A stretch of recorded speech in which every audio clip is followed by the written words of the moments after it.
If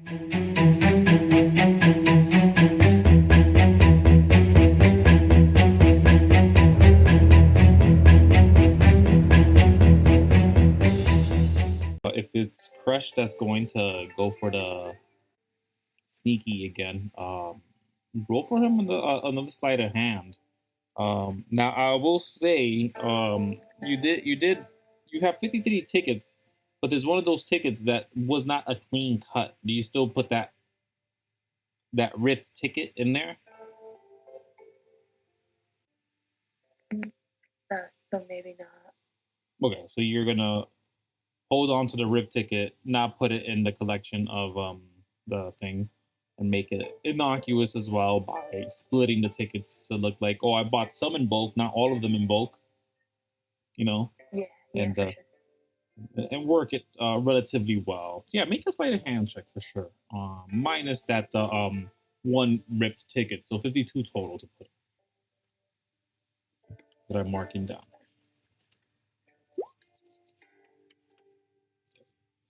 Um,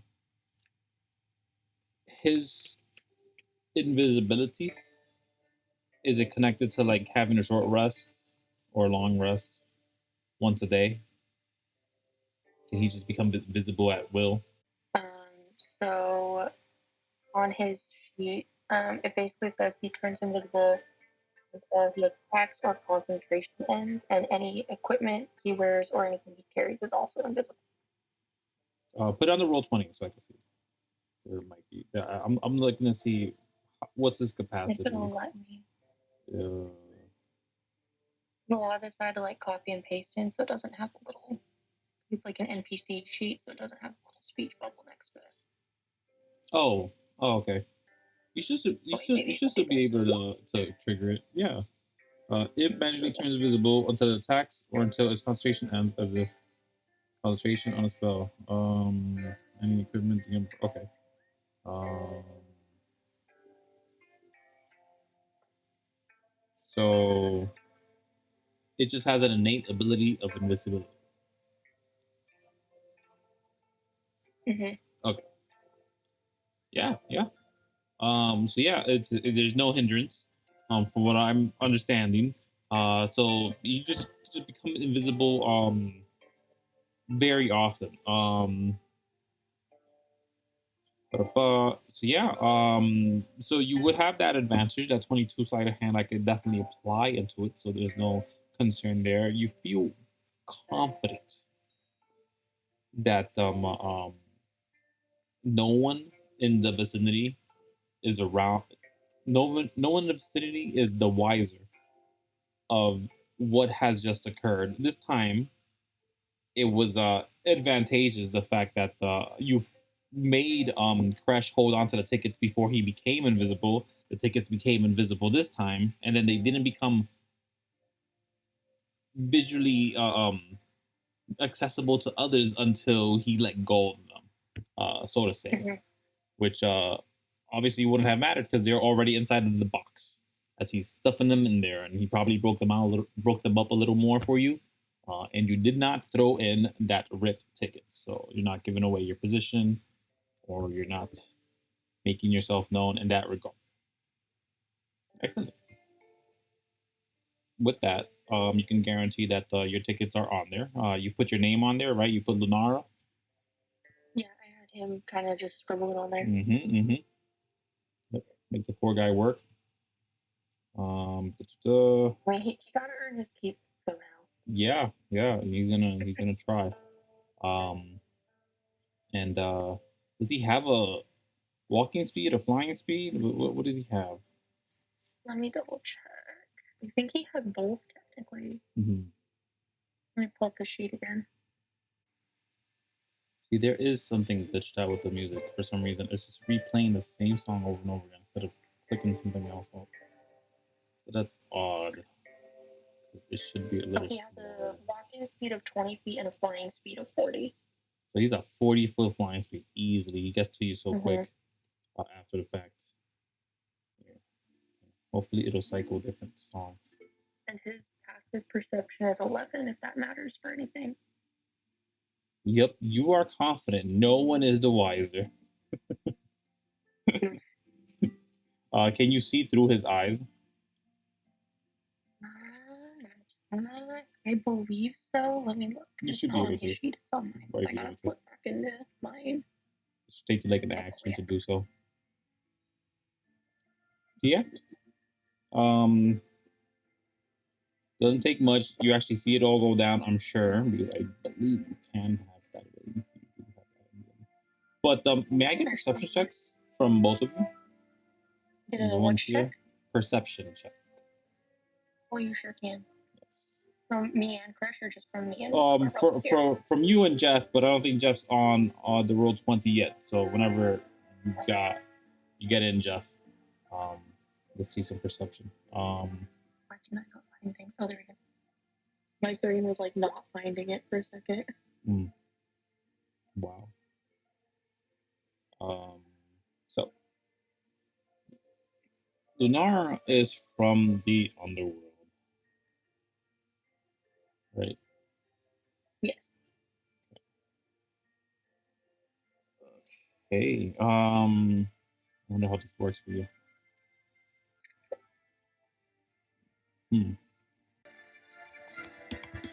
So, here's what happens. There have been moments in Lunara's life where there are tales and fables being told of the overworld and the exploits of there. Adasor, the Lizard King, has definitely possibly made a bit of an issue over there, while sort of interconnecting a lot of the cosmos. They definitely didn't do it in the best and most favorable way. They did so with an iron fist. They figured it would be the most fastest way to take care of their business, and to that effort, yeah, it sort of worked, but that left a lot of unsatisfied folk in the universe. Specifically, the dragon folk, um, separate from the lizard folk, were in constant battles with This is something that you know to be a reality, a fact. Millions of years have gone by for from what you know, Lunara, and yeah, it's a bit of a time um, that Adasaur's thumb has been pressing on this planet's for as long as it's been told.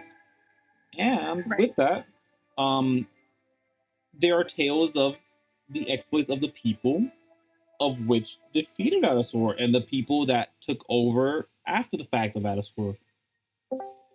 It kind of sort of seems like one of those very famous 13 folk, those individuals that were from an outlying system, the ones that explicitly defied the Lizard King and may have dealt the biggest blow with the Lizard King's daughter.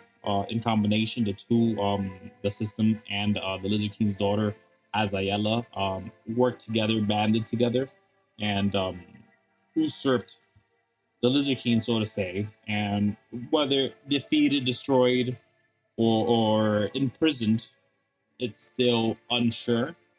There are many fables that say one or the other. But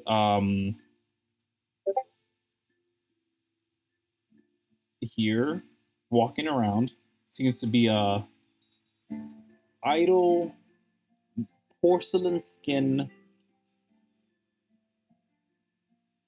lady that seems to be missing the weapon that makes her the most famous. Well, you would understand this person to be Reverie of the Symphony group, the again who have just joined the alliance, the 300 System Alliance. To you, Lunar, that doesn't mean much. You know them from tales mostly kind of disconnected. It just might perk up your eyes and you might just be curious, maybe. And here I am reaching.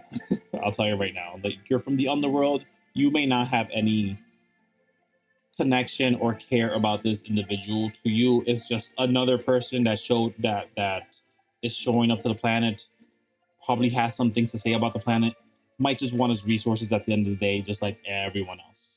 Jeff, for you, it's a little different. Make a perception check, Jeff. Because I don't know if you see this. Hmm. How do I want this? So Jeff, the ship currently is not moving. You don't think it's in space, because you see that you are on a planet, at least like kind of like on a mountain on a planet, just betwixt the air, kind of sticking out of it. It's a very odd sight. You probably wouldn't have noticed it, other than when you got there, as you were at the tip and could see outwards to an expanse. It just looked like looking out towards the Grand Canyon. That's what it looked like to you. But make me that perception check, Jeff, so that I can see if you see something going on around here in this mess.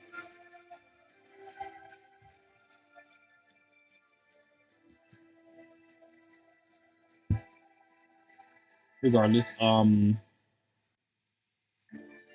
you interact with this individual, Lunara? Yeah. Yeah. Okay. They would be Yeah. yeah, they would be just floating around. I marked them right there. They would just be kind of idly by. You see your perception check. It's odd because you feel like they're missing a very important, vital piece of theirs.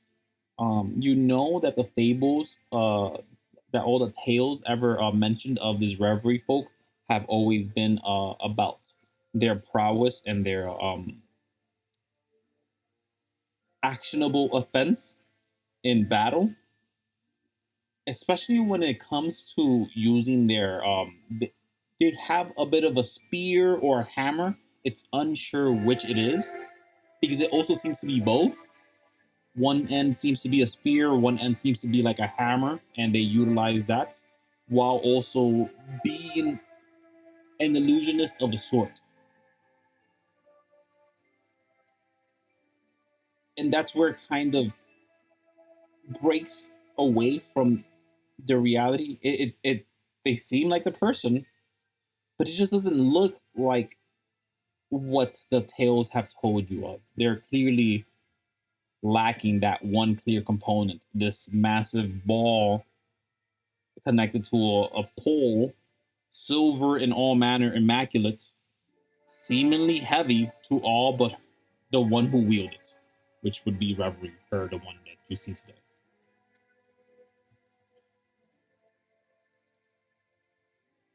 Yeah. Um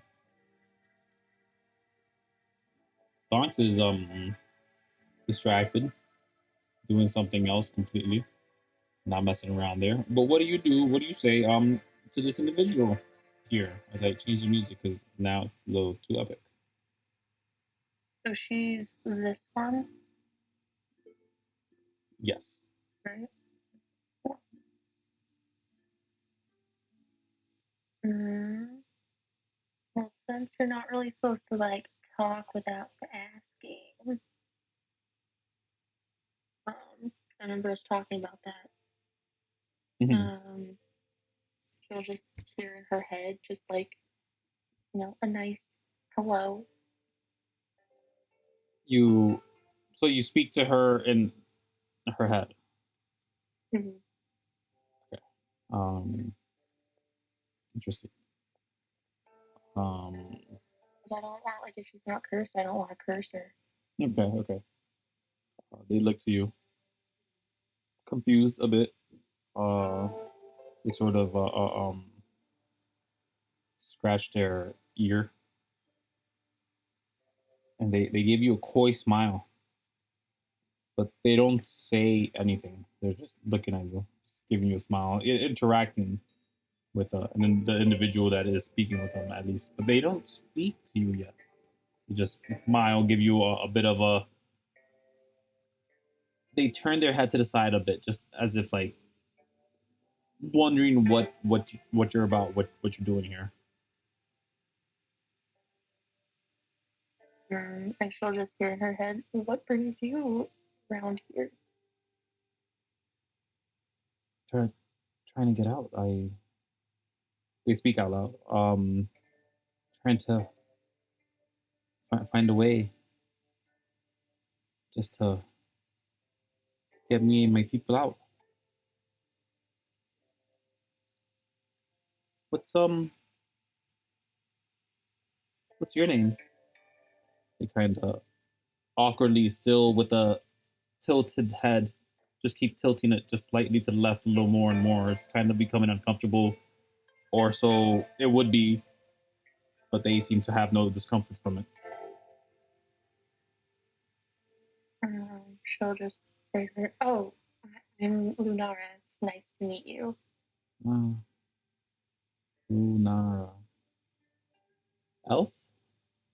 They sort of blink, looking for um, any detail that could indicate that you're an elf, which is obvious to them relatively quick. But they, or at least you think it would be obvious to them relatively quick, but they don't seem to react. They're almost confused, like, oh, nah, that's a different name for someone in this vehicle, is what they're saying, kind of with their face. But they do ask, elf. Oh, yes, so of course I'm an elf. Ah, ah. I'm I I I'm kind of magic too. I'm I'm very different.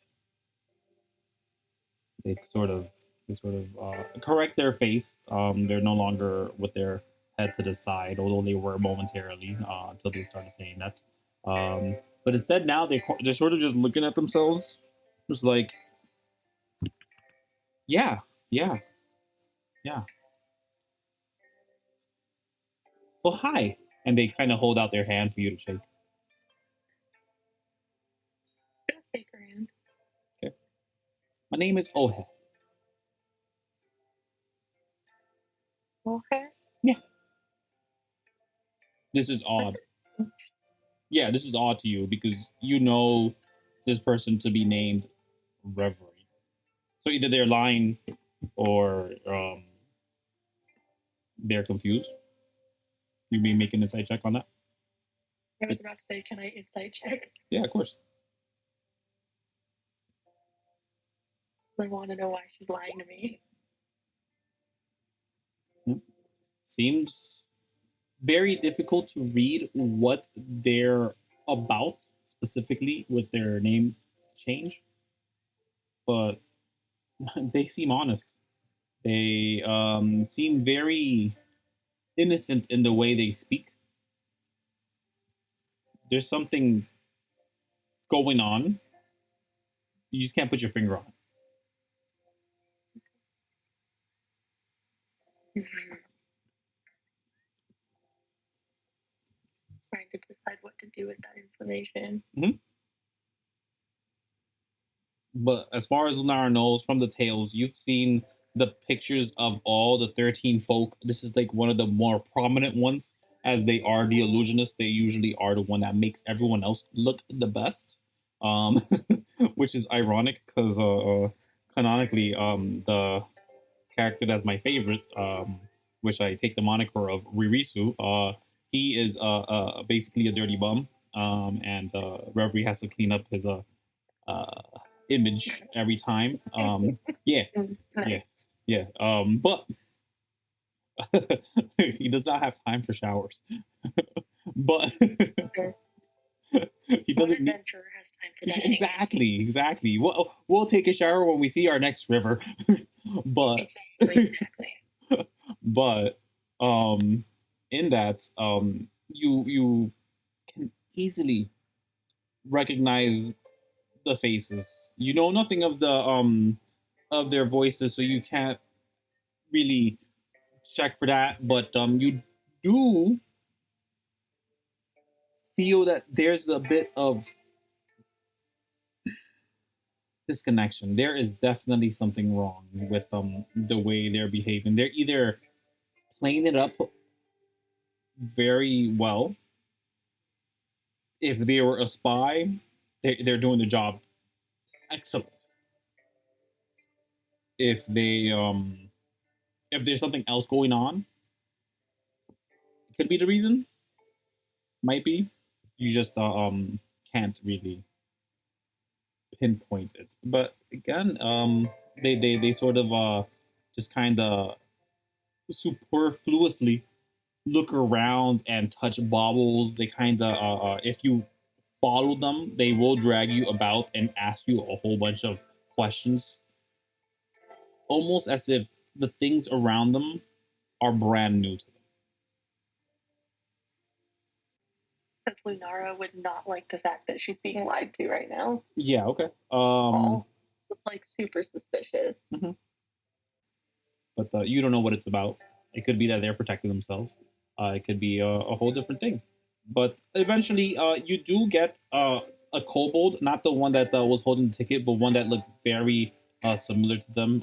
You're not sure if they're a twin, but they do have a bit of a mohawk with light blue coloring at the tips of that mohawk, a very short mohawk, but it's still is different from the other individual who was holding tickets, who had no mohawk and wasn't as armored or anything. This individual does look like um, they hold some import in here, but again, as small as they are, they kind of just walk up to you and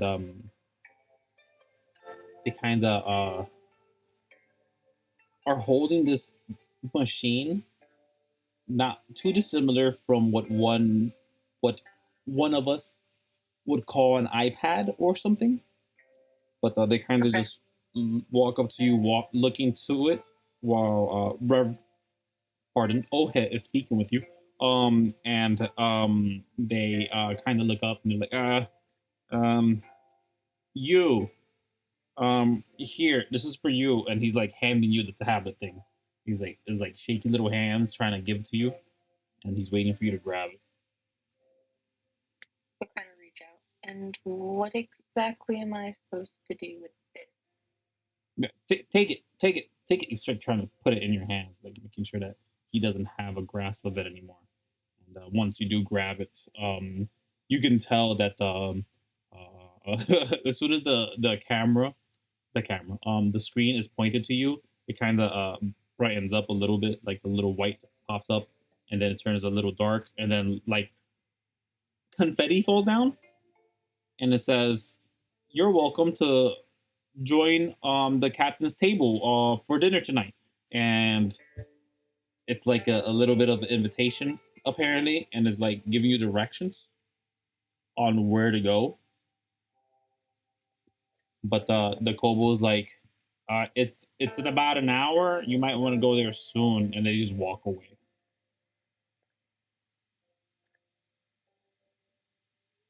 Okay. Yeah, you could solve them if you want, but that is what they do. That is what they say. And you have this tablet that kind of is pointing you to dinner, and there's like a little time on it, like a timer going down is like 40 minutes or so. But it doesn't seem like it's a 40-minute walk. So really, it's up to you. I would probably tell my companions about this. Yeah, yeah. 'Cause this Don, is like a mad sus situation. yeah, yeah. Donks looks busy, punching stuff around. He's by where the TV monitor would be, like the one that's the big screen up there.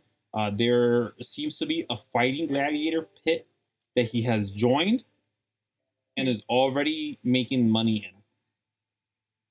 So that's sweet. Um, Yeah, not shocked by that at all. Kuiko, I said Kuiko. Kuwami is trying out their new hardware, and they climbed. They started climbing up the wall, and like there's like buildings here that are about, I want to say, 10-story high at most.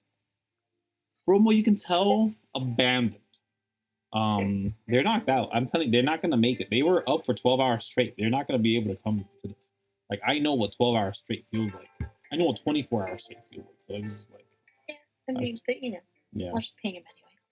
yeah.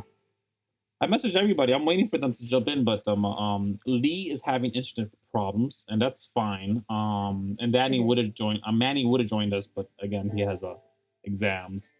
But Jeff, hopefully, we can hear you sometime. Like, because I don't know if you're like trying to speak to me, other than the message that you said if we're stranded in space, which we are not. But at this point, I'll tell you right now, the iPad won't hurt you.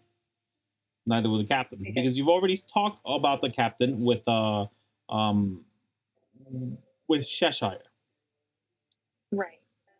and I think it's perfect that Cheshire isn't here, so that I can use my Cheshire character now.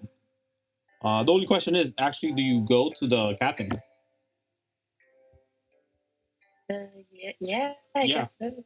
Rude not to go to a dinner you're invited to. sure. With Hunter in tow, because Jeff is here. But we can follow the tablet.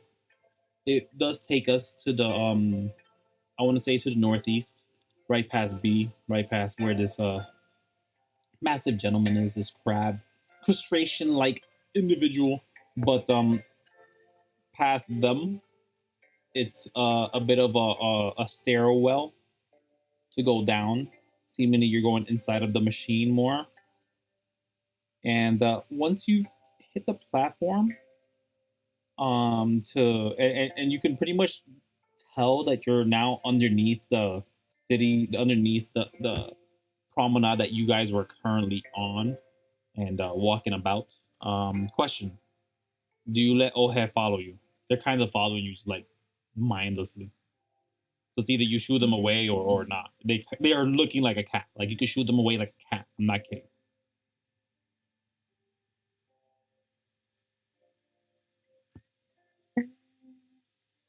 I don't know if I trust her to come along, but I also don't want her like where I don't know where she is. She's being super suspicious. Mm. So maybe I'll just tell her to like wait, like here, like at this in this like stair area or somewhere close by for me. You you want me to just wait here, right here? They're looking Yeah, you around. know, Okay. How long? or just wait in the fair. I don't know how long I'm gonna be at this dinner, but Okay. I'd very much like to talk to you a little more later. What's dinner? Don't worry about it. Okay. They kind of just sit there and they wait. They wait for you by the stairs. Make another insight check.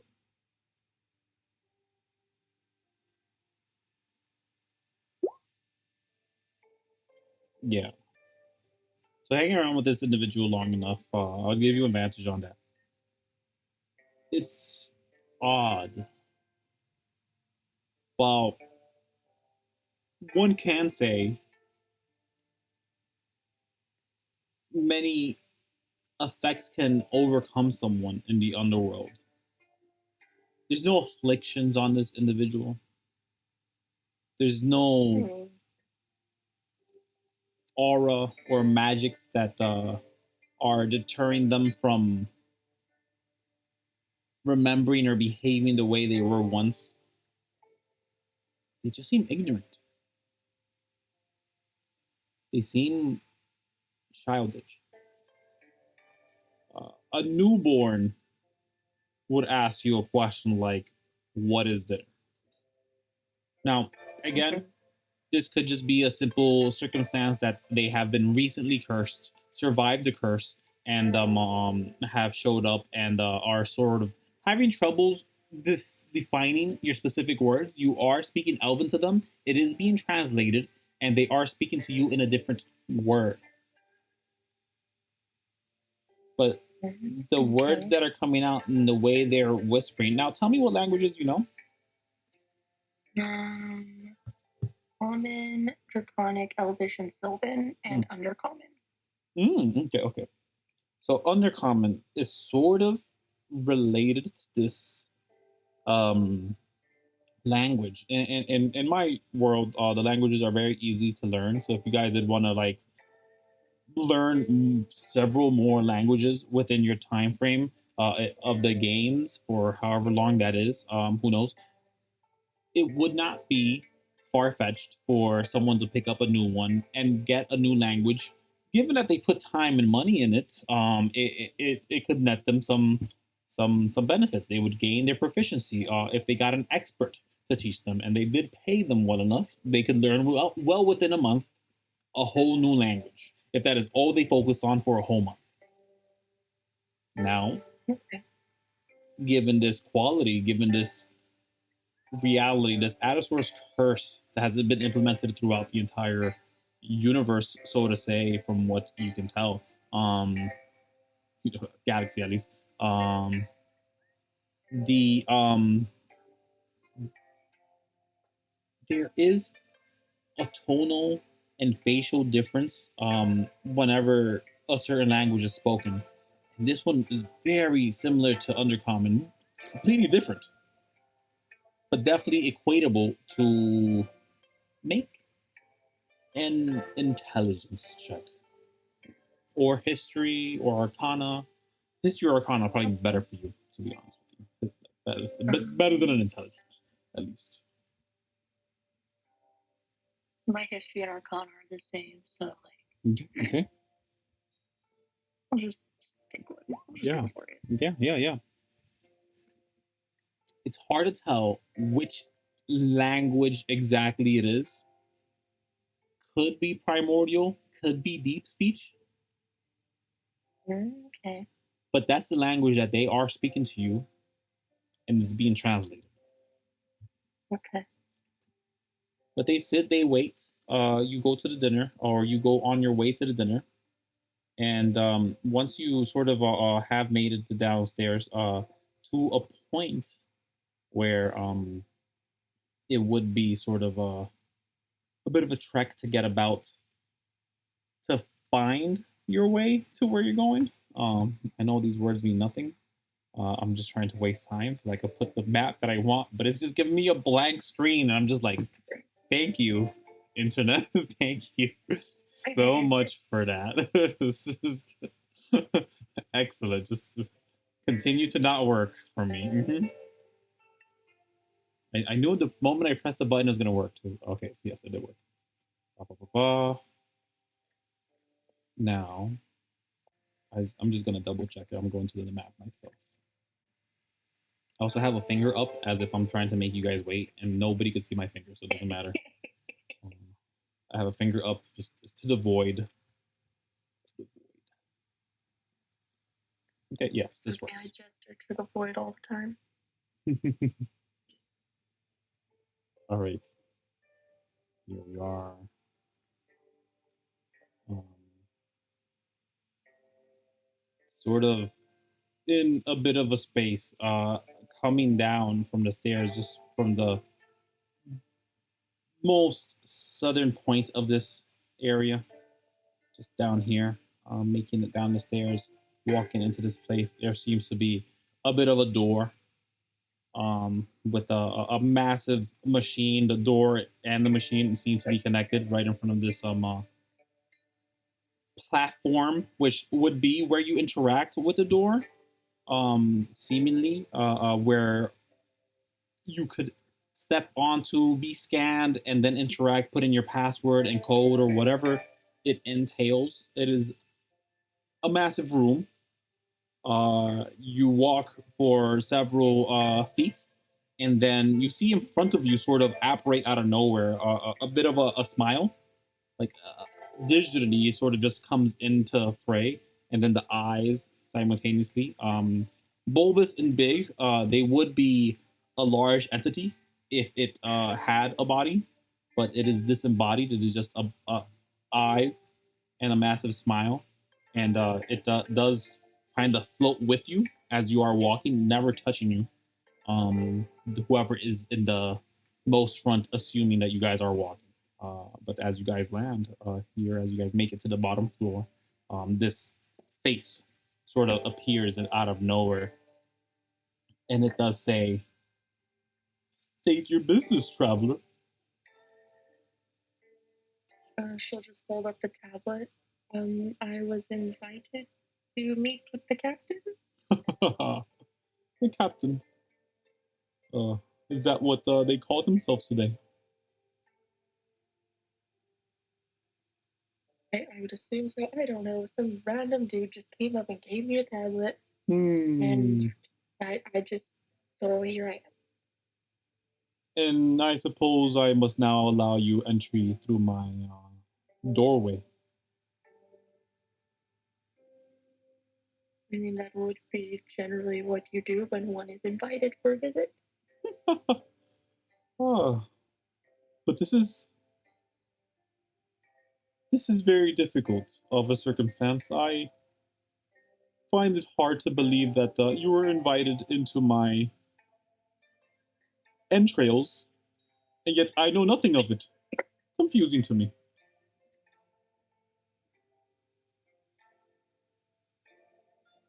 I just kind of hold up the tablet and show it to him. Okay.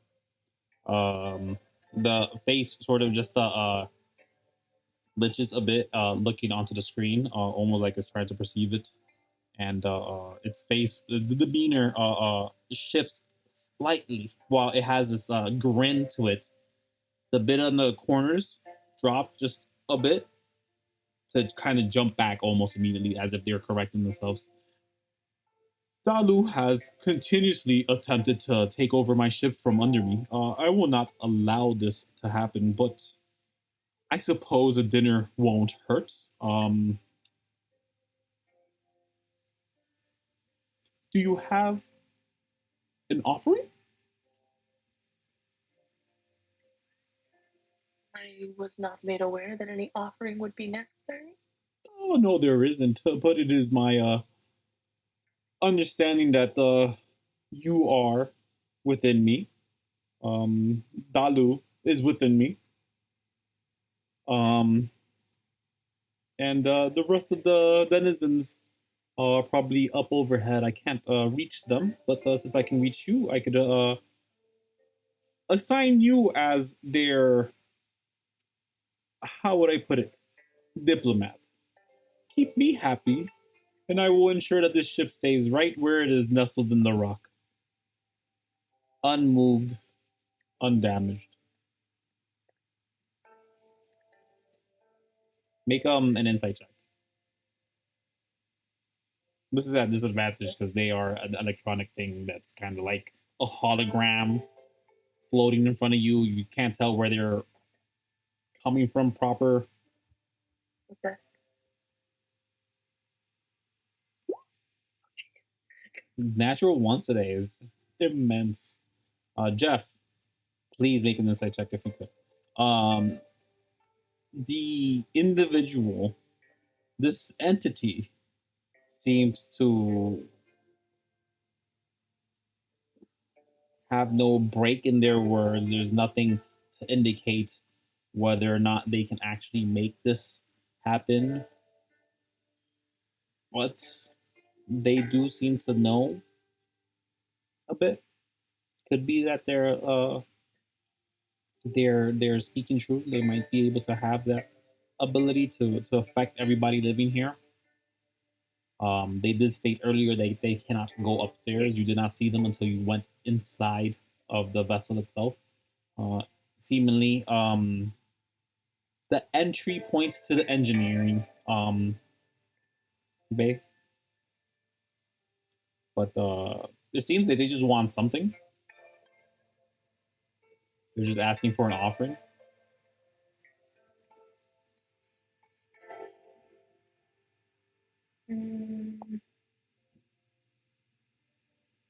I'll present him a stick of incense. Mm. So would you like hold the stick of incense up in the air for him to see, or do you put it down, or? I'll hold it up so he can see it. Okay. It says, and what is this peculiar thing? Well, it's incense. You can burn it, make things smell nice. Incense. You can use it in rituals, whatever you want to do with it. That's up to you. Oh. I would love to accept something that, as my databanks inform me, would lead to some sort of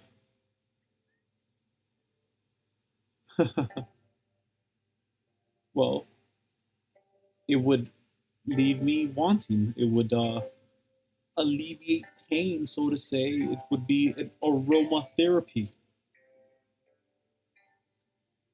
But I cannot benefit from it. I apologize. This offering is not useful to me. I mean, it could be useful to those on the ship. Doesn't say anything.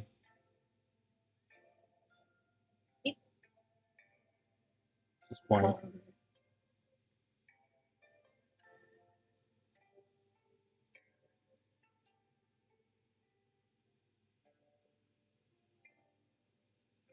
And I've talked about a whole lot of other things. What happened? I don't really have a whole lot of other things.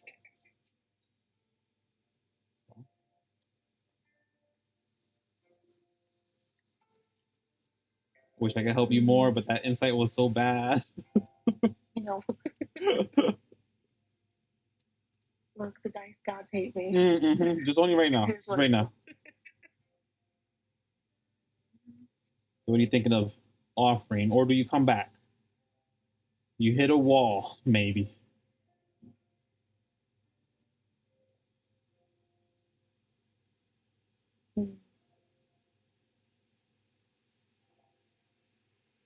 Does Jeff have an offer?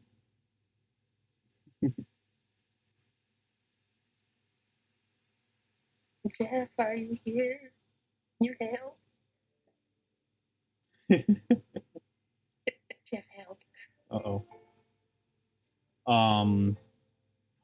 Yeah. I mean, they seem to be definitely not hostile. You don't seem to have a time restraint, so you do have time to check her out to see what you do have. Maybe you go back upstairs to find something else to offer. Yeah, I'll go back upstairs and try and find something. I was just gonna say you could also just offer the iPad. You would not know how to get to where you're going, but that's something you have in your hand. Well, I kind of need to know how to get back here. So I'm not gonna do that right now.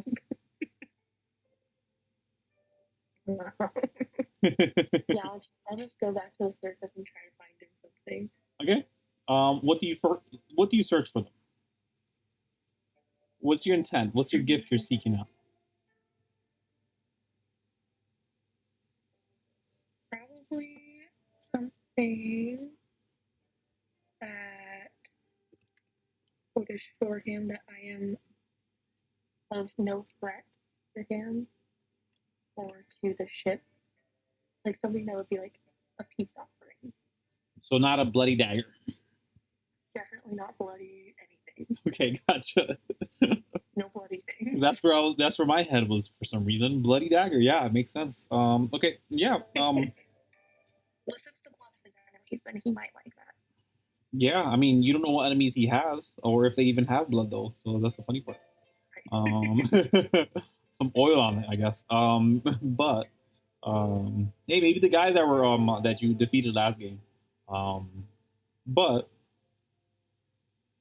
so what you thinking? What you gonna get for him? I want to know what's the item, and how much you're spending on it, if you're even spending on it, or you're gonna barter for it, or you're gonna try to steal something. What would a hologram want? In this space that you met this hologram in, they definitely had baubles around, seemingly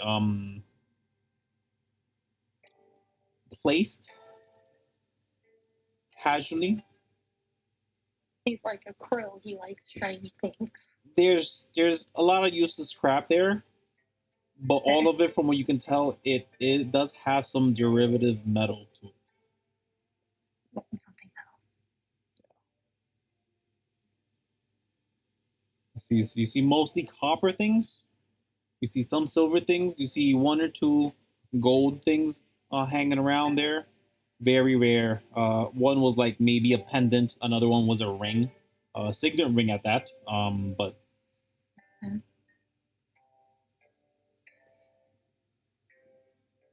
So I guess I'll look for an item that's like tiny, pretty, like a metal thing. okay. Yeah, you have a couple of choices. You do find a hair clip that seems to have some studs in it. They seem to be just very tiny ruby studs within it, within the intricacy of the silver. But you could buy that from one of the vendors. They do have in a bit of a display. You find that one of the individuals are selling a magical ring. They just tell you, "Yup, it's a magical ring." If you ask any more, they say, "Yup, it's a magical ring." They don't know anything more than it's a magical ring, apparently. But How much for the magical ring? um, roll a persuasion check because he doesn't know what to charge you. She'll kind of like hold out her hand and just be like, "Wouldn't it look so nice in my With dainty advantage. fingers?" With advantage. Persuasion check with advantage. Okay. So they'd say to you, well, okay, so I'm really, they're kind of looking around. I really don't need like gold. I'm really trying to get out of here. Um, you look like and they kind of give you the up and down. They see Crush, they see Jeff hanging out. Um, you're like an adventurer. You gonna you gonna get out of this ship anytime soon, or you gonna leave this place anytime soon? Because I could use a ride. Like I put all my gold into getting that thing there. He points to the vehicle. I got about 10 tickets for this thing, so hopefully I win that. He like holds up the like his half of the tickets, which you have about 50 different ones of those. But he does say to you, he's like, if if you're going out of here, I would like a ride out. How's that? I'll give you the ring if if when you get out, I get out too. How's that? How's that work? They're kind of gauging you, not sure if you're receptive to it. Hmm. They see, Aren't we all looking for a way out? I mean, I may be able to help you in that respect, but of course, I would have to talk to my companions. so this individual looks like a cybernetic dolphin. They definitely have had, Dolphin? yeah, they've definitely had some metallic upgrades to their face. They still have bits of parts that seem to be skin on them, but that seems to be mostly not around their head, not around their face much. Their eyes are still regular eyes, from you can tell. Their pupils do have a bit of a glint that may tell that it may not be fully uh, uh, um, natural. There might be some modifications going on there, but the rest of them seem fine. They are anthropomorphic. They do have fingers and arms and legs, but Cool. they definitely have this fin that is surrounded by the metal upgrades, and the fin itself has these sort of wires that connect to it and emit a bit of a glow, from what you can tell. And they just seem excited to see someone, a bit of an adventurer, trying to get stuff done, trying to go inside of the vessel to see what's going on there. He even mentions to you, is like, yeah, last time someone went down there, they were sent on a mission by the captain. They never came back. Um, but if you guys are more than up for it, I definitely would have no problem partying with this ring. He holds up the ring in the air. If if if I could get out as well, you know, if you can promise me, you give me your word as a fellow underworld dweller. He is from the underworld as well. You know him as an Atlantean at least, or a city, someone from the city underwater, whichever you would have been told or preferred would be the one that you would know. Um, but again, this Atlantean definitely does offer this for an way out of here. I'll tell you what. You give me the ring and that fancy hair clip, and you have yourself a deal. He does not have the fancy hair clip. Different person. Who had the fancy hair clip? Different vendor. Different person? Yeah. Okay. Then yes. You give me the ring, and I promise you I will do my best to bring you with us. He says, are you lying in this? I'm very convinced that I Is my can question. talk to my companions. No problem. I'm sure you'd be very useful to us. But real quick though, above board, are you lying to him? No. Okay. He is still gonna make an insight check.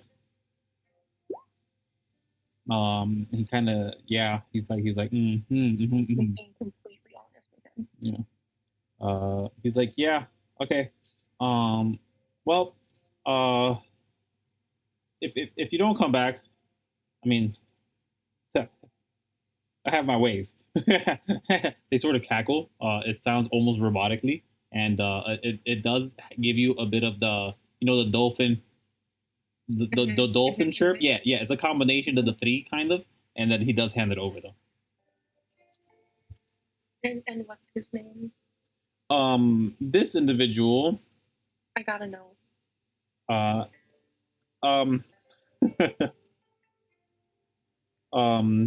You could call me. Wow, it's funny because I have it written down. I'm looking at it right there. I'm just like, oh no. He does say to you, his name is A Dozen Flowers. Thank you. So, yeah. What's your name? Lunara. And she'll reach out to shake his hand, assuming he has a hand. Great to meet you. He does. He says, A Dozen Flowers. Great to meet you. You call me dozen, a dozen, doesn't matter. And you, little guy, he looks to Kresh, kind of trying to pat him. Kresh pulls away. He already gives him a bit of a snarl, goes behind you. Sorry, he's in a bit of a mood today. This is Kresh. Kresh, behave, be nice. He comes out a little bit and holds out a limp hand. Kresh, nice to meet you. Kresh kind of gives him a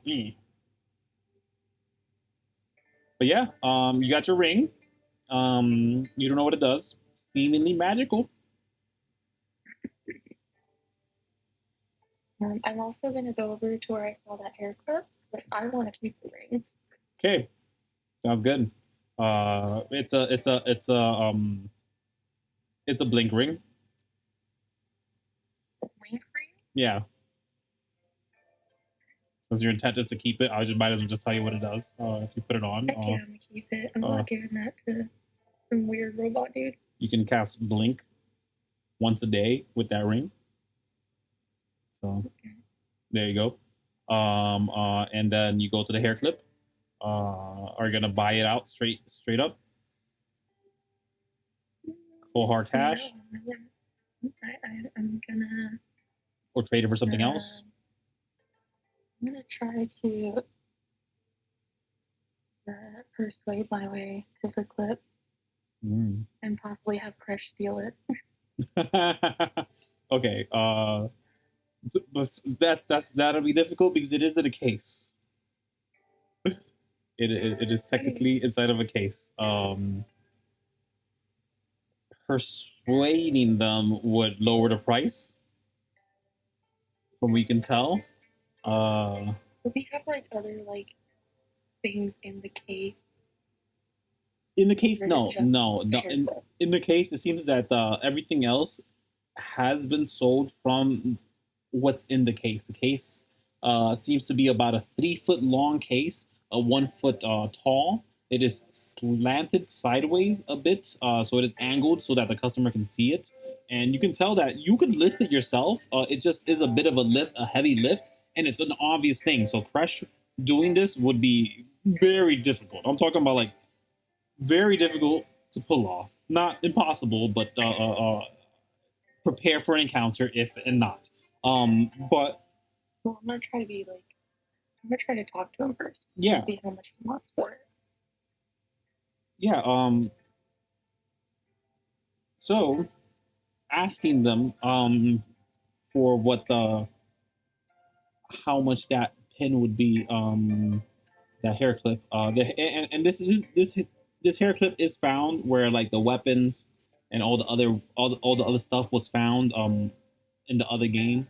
Is inside of this a room closed off to most individuals until the massive frustration of folk would let you in. Not that they're blocking, they're just in the way in case there's any problems, so to say.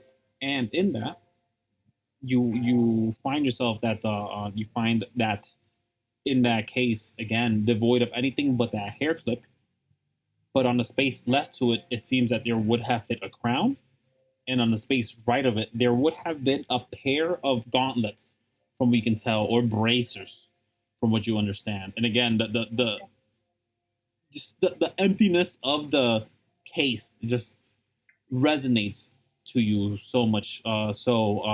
Make a history check, in fact, because the case also is very important. Yeah, this thing, this box, as intricate as it is, has filigree carved into the wood. It seems that it is surrounded, grabbed, and hugged by ivies all around, and as plain as the hair clip looks on there, it definitely looks out of place. Almost like, oh yeah, I did find the fancy thing and I put it in there, just to sell it. But in this box, you can tell that once upon a time, there once the crown that was placed in there was one which the queen would wear, the current queen of Ayala, the planet, would wear. You know the fact that the Queen Ayala becomes several things. So when it comes to the Fey world, when it comes to this planet, there's a couple realities that are constant. Ayala, the goddess, exists.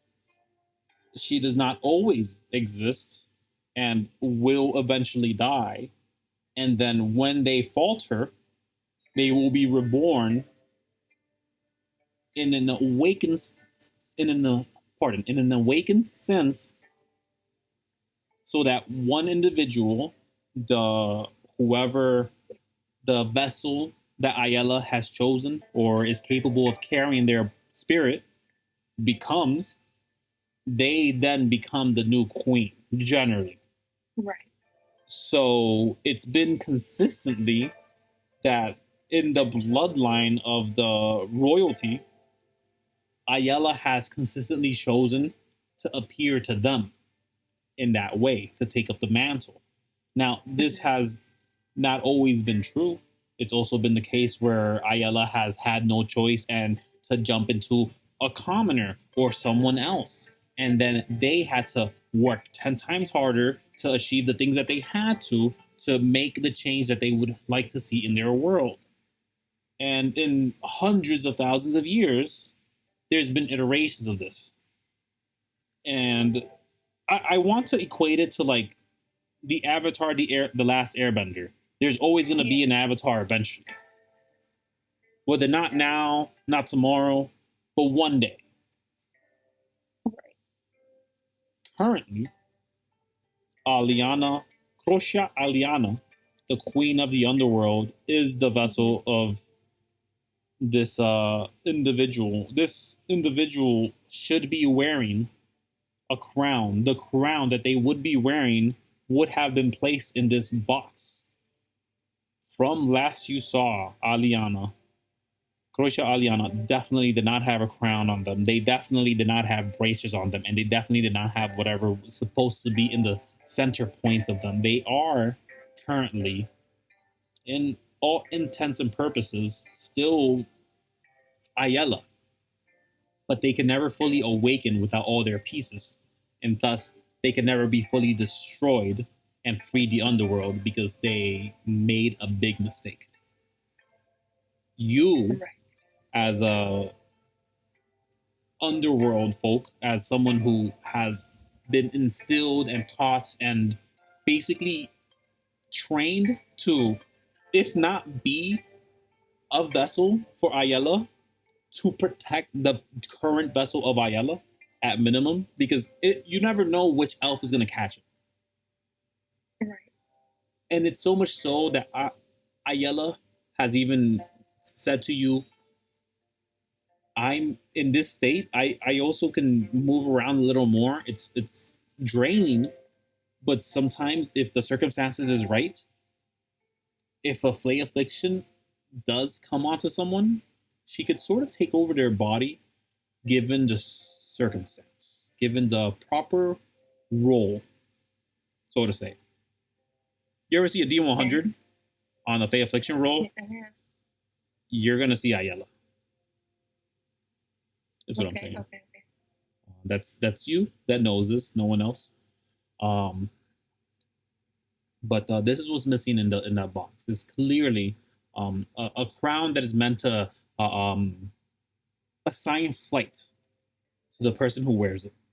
Bracers, which are meant to defend the ones that are meant to be indefensible. And in the center point, there should be a gem of brilliance that can every 100 years bring back someone from life, from death. Mhm, mhm, Everything's missing here. You instead see a hair clip in there. But mhm. Since I um, know the queen, would I recognize what the hair clip is? it's a hair clip that was. It's just a nice hair clip. It's ornate, very simple, probably cheap, not of royalty make. It's found and then put in display. Is the best way I could put it. At most, it would probably be worth 5, 10 gold if they're being, um, jerks about it. But you see it more as I'd rather trade for this. Like you don't see gold as currency, so to say. You know it's important in the overworld, so it's best to hold on to. But generally, you could probably get away with like again pulling out the incense stick could have worked for any other individual but the robotic guy, the literal Okay. ghost in the machine. Right.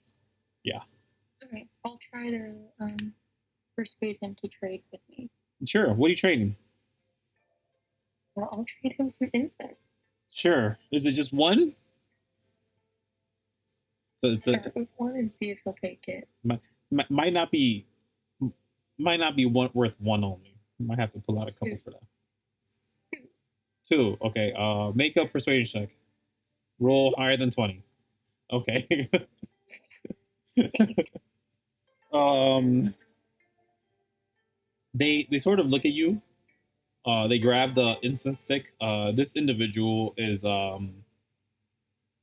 They look like which one is them?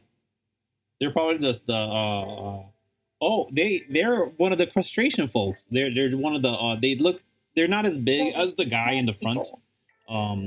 This is the female one of them. They have these bit of tendrils that kind of go out horizontally, sort of horizontally, from like the top of their head, and flow out. It looks like it could be hair, almost, kind of, not really, but or just appendages, I guess, just appendages that flow down on their back of their head.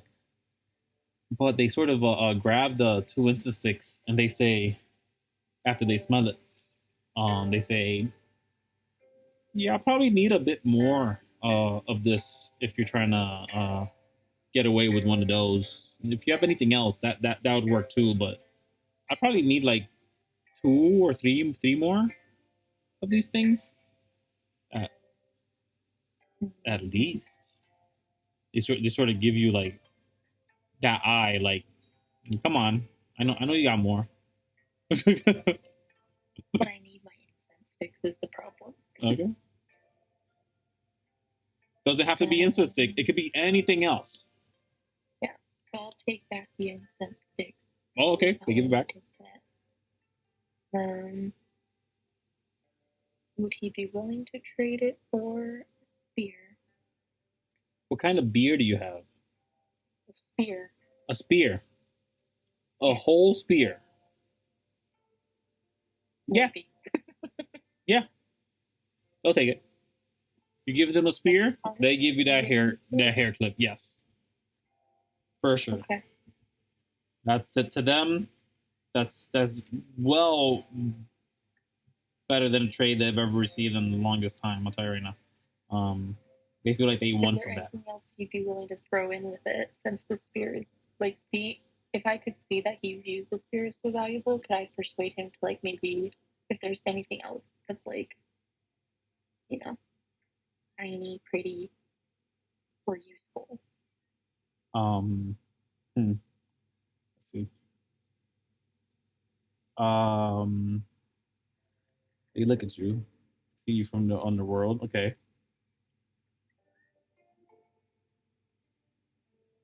Yeah, okay.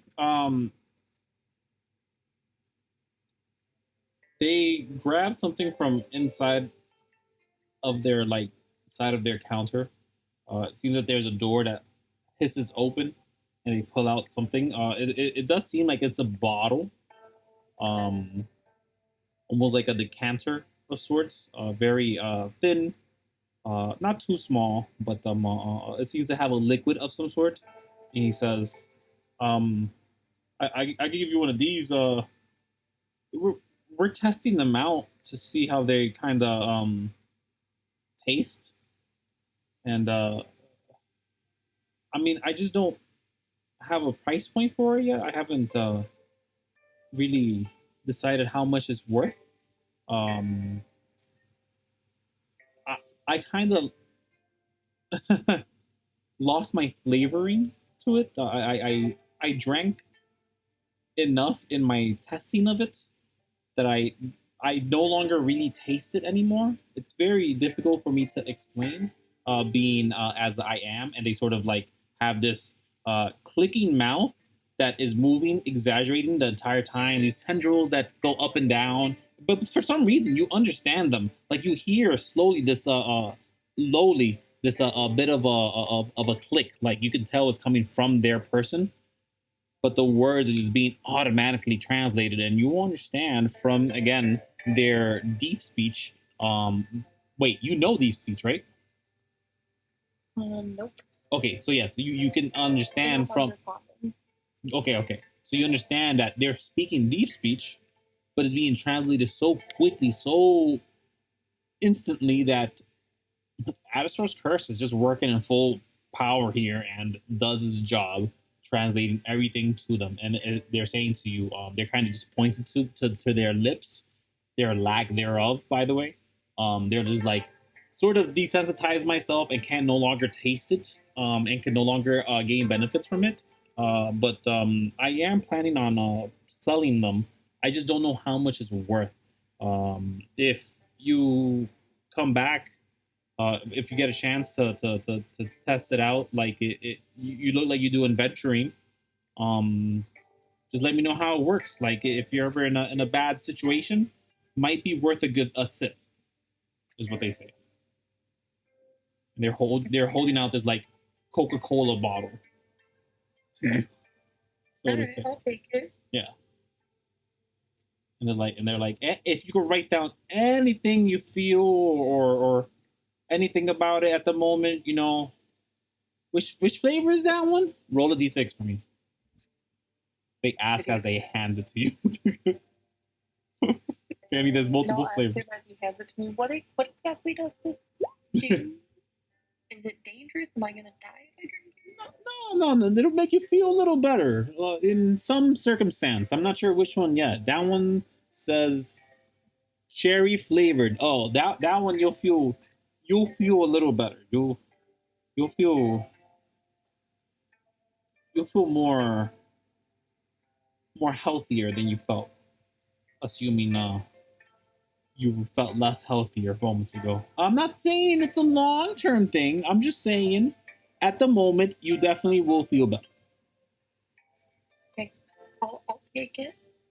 Yeah. So you can put yourself that you have a bottle of soda, and it does a 1d4 of healing. This one, just a straight 1d4 of healing. Okay. It is worth less than a potion of healing, but not bad. Any other side effects that you have from that, I mean, may or may not come, but that's neither here nor there. Do you return to this fake Cheshire thing that was in the bottom floor so that you could give it a hairpin, a hair clip? Yeah. Okay. Come down, a hair clip, a soda of healing, and a blink ring more than before. And instead of giving up that tablet so that you could be lost in this maze that I created, you now offer this hairpin. In this, they sort of accept it. You see the hairpin move by itself wherever you place it, to eventually land with the rest of the stuff, sort of embedding into the wall itself. Everything that's on the corner sort of seems to be part of the wall, mixed into it or merged to some degree. It's very uncanny. It's also uncomfortable. And seeing something merge into it just reiterates the fact that this thing might be a little creepier than we want it to be. But I know I'm already very creeped out by him. yeah, they give you that constant smile. They say, "Thank you very much. This is acceptable. Definitely acceptable. I will add it to the base of the ship." They say the name of the ship, but I forgot the name of the ship. Uh, I will add it These are to the creepy. rest of I hope. Onus Serene. They say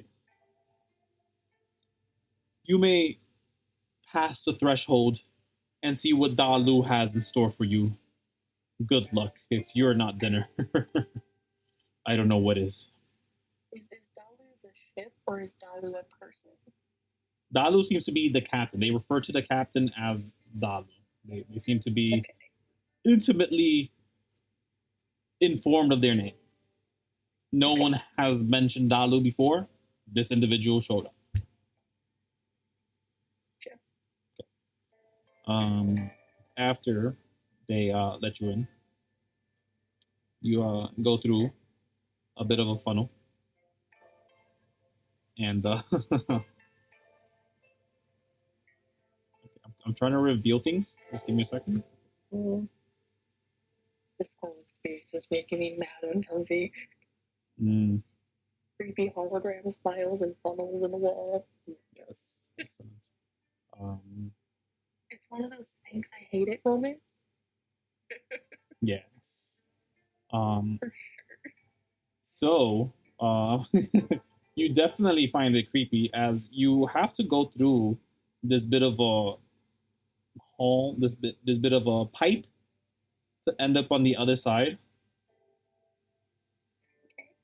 And upon reaching the other side, it just seems to be devoid of any sort of a tell or space or obvious point to go to. And then again, this massive face reveals itself to you, and it looks to the tablet, which is indicating that you must go through the wall for some reason. And I will point through the wall here for some reason, and it's just like following you. makes sense. It's floating next to you, following you, a smile constantly. Do you go through that? You interact with it. It is a wall currently, as you are just looking at it, and you're like looking at the tablet. You're like, what the? Yeah, I can imagine. Yeah, make Yeah. perception or investigation check, whichever works best for you. To be honest with you, it depends on what you're trying to do. Yeah, yeah. You're probably there for like a couple minutes. Takes you about 4 minutes, 5 minutes, I want to say, and you eventually just like do that like you start tapping the tablet for like a good minute. You're trying to swipe it or try to interact it, and the map does not move any more than what it stays as. And when it does not change or shift for you, frustration might build, and you kind of just lean on the door or on the wall a bit and sigh. The smiling individual, this ghost in the machine, so to say, that is here. They raise their the corner of their lips a little higher, and they say, "Are you from this world? Are you of the ground made in Ayala? Use your hand." My hand. Okay. So she'll reach out and place her hand on the wall. Yeah. So after you remove your shoulder or whatever you were leaning on, having seemingly given up for 2 seconds, and being hinted at, use your hand. You touch it with your palm, and there seems to be a shift on the wall, almost like sand melting. But there isn't any sand that you can feel. You just see sand, the wall of sand melt away, going all the way down to the ground. There's no puddle left over, but it seems that there is an entryway for you to go through a bit of a corridor. Do you go through it? Yep. Okay, so once entering the corridor, you see that there's a point where you can just go straight ahead, which is what the iPad is telling you to do. There is an avenue to go left and right, seemingly through and within the walls of this place, if that is what you wish to do. So there's one to the left and one to the right, you said? There's effectively to your north and to your south, there are these hallways that you could access and go through if you wish to investigate. But you can tell that on the iPad, it's telling you just go all the way east. Just go straight east. Oh, I'm gonna investigate. Yeah. So which way are you going, south or north? Um, we'll go north first. North, great. Yeah. So north leads you up and about You kind of walk around and find yourself in a bit of a platform. You have to take a bit of a stairs to reach the platform. It doesn't. It's not many stairs. Sorry, not stairs. It is ladder. You take a ladder up these up to this platform, and once you reach the platform, you pretty much see all of this area, other than the point of which you entered. And I will reveal all that. If I could reveal, place light, no, reveal areas. There you go, reveal areas. And you see this whole machine room, this engine room, glugging and churning about. The three nodes here, the one, two, and the third one down here, seem to all have a bit of a there's a grinding to it. It goes it something's off. But you can tell that in the corner, the to the farthest right, to the east of where we are, these coils, their light should be bright blue, and they're just a dull red currently, from what you can tell. You're literally in the heart of the machine here, as what you can tell. There is a bit of a gate blocking you to this thing, but the gate is very how do you say? It's not really meant to stop anyone from going through it. It's more meant to stop you from falling into this space. Okay. But anybody with their mind to get around to this area, it'd be a hop over. You'd be on top of these machines, and you could just land down there. There does seem to be tables. These are tables down here. I know they don't look like them, but they are definitely tables down here, scattered about with a whole bunch of materials with it. Some unimportant paperwork, superfluous machinery. It's just stuff. There's just stuff here. You could go ahead and search more into that if you wanted to, but that would require you hopping back down and then probably hopping back up. You're not sure of a way other than this way to access this place. Can I then crush down to look at the papers and see if there's anything that might be important for future plans? Sure. You send Crush down. Doesn't take him much as he flies over to it. Starts picking up paperwork. Is his intent to bring it over to you? Is he gonna check it out and filter it out first, or what is it? Are we hoarding, Yeah, or are we checking? I'll have him kind of filter, and if he finds any important papers, I'll have him take those and bring them back.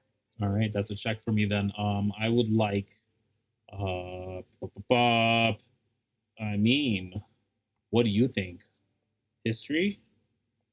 What do you want? Perception? I think perception be it. Okay, I'll do Yeah, perception. yeah. History would be a reach for him. 13 is excellent. 13 nets you a bit of stuff. He does find a baggie full of some kind of coin, indeterminate from what you can tell until you check it out. He does hand it to you. You do find, roll me 2d4. 2, 10, 4. Mm-hmm. Okay. You find 11 gold. That's what you find. Yeah. Uh, but within the paperwork, you see that there's some schematics for a vehicle that is going to be implemented in a certain year that has already passed hundreds of thousand years. So you're like, wow, that's late.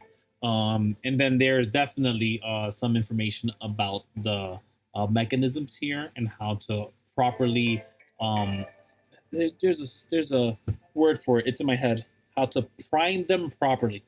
When you're Oh priming yeah, them I understand properly, that. you will require all the machines to be turned off, these to be turned back on, the rest of the machines to be turned on, and then these will stop grinding. Apparently, this knowledge you can tell has been lost because all you're hearing is grinding as you're in this space, and you see the Cheshire smiling cat, this digital ghost in the machine thing, just constantly smiling your way, looking at you, uh, seeing you read the paper, saying, "I see you found the notes that are meant to ensure travel across the cosmos with this vessel. Are you going to start it back up again?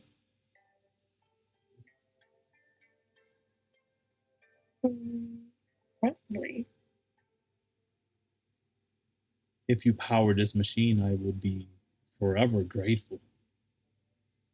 I seem to be lost, seem to be missing parts of my mind until I am fully at the power levels I need to." And it sort of like strains just to say the word think properly.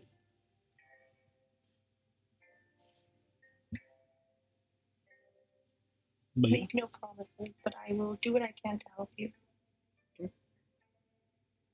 it again seems unconcerned to the fact whether or not it kind of sounds like it's heard this before. It's just like gives you a bit of a like a an acceptance, an understanding of your words, nothing more. Yeah. Ooh, we'll play that music. All right, how about that? So yeah, looking about, you do definitely get some gold. You definitely find some paperwork that will help you out in your reclaiming of the vessel, if that's what we're going to do. I believe that is what Danny intended to do. He does want to fly Mhm. this vessel. They do have the capacity to fly the vessel. At least their character does, Kiwami, which is why they were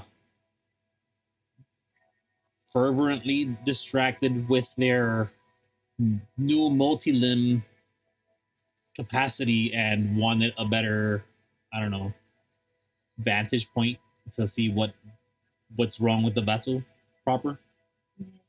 That's my way of writing them out. Woohoo! Okay. Uh, all right. So I'll yeah, go check out another hallway. yeah. Oh, you gonna go to the other hallway? I mean, if there's nothing more to see here. Yeah. So once you go to the other hallway, you'll see that there's nothing more to see in the hallway, because going down the south corridor, it just leads to a dead end. Okay. It's a dead end. Alright, I guess she'll then go where she's supposed to go according to the tablet. Yeah, yeah, yeah, yeah. All right. So as that dead end revealed, you reach all the way up there, nothing there. But now you're trying to get up here. And as you walk down to the east towards the a bit of a how do they call it? Um the waypoint showing you how to get to where you must. You eventually make it to what seems to be a different room. It's just a different room. Now, the question is, where is my different room? I can't see it. It's not in the top. So yeah, it doesn't take a long. It's about 4 minutes walk. And to be fair, a 4 minute walk is a bit of a walk, but not long enough for you to be concerned about based off what you already know to be the size of this vessel and then eventually you do reach a bit of a platform that is circular in nature, mechanical for sure, and beaming with lights. Out of everything in this whole place, this is one of the only things that have bright lights within it, other than the carousel that was on top of the massive slug thing, the TV that is next to the massive slug thing, and all of the lights powering about in the city that seem to be where the people are staying and living. It seems to be very dedicated, specifically only to assist a person. So if no one's around, they're not gonna implement any resources into it. But seemingly here, there's a transport of some sort that you could step on and take. And thus points the waypoint um, to this teleporter you get on.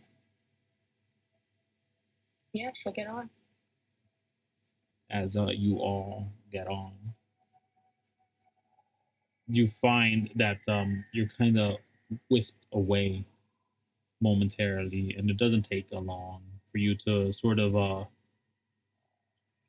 flash your eyes about in here. You land more in the center there, um, and you're looking about.